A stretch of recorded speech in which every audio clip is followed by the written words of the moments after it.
This video is regarding Martin and his vlog asking for help.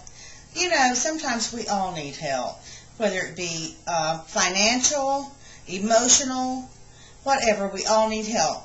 And you people who dissed Martin, maybe this was his last venue. Maybe he had gone everywhere else. I mean, myself, I'm an only child and I'm an orphan. Both my parents are dead. I don't have anybody to ask for help.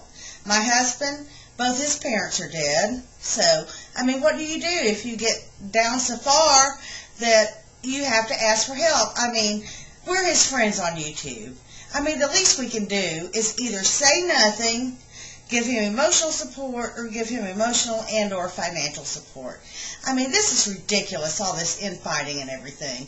It just needs to stop. I mean, come on, I thought we were all on the same team here.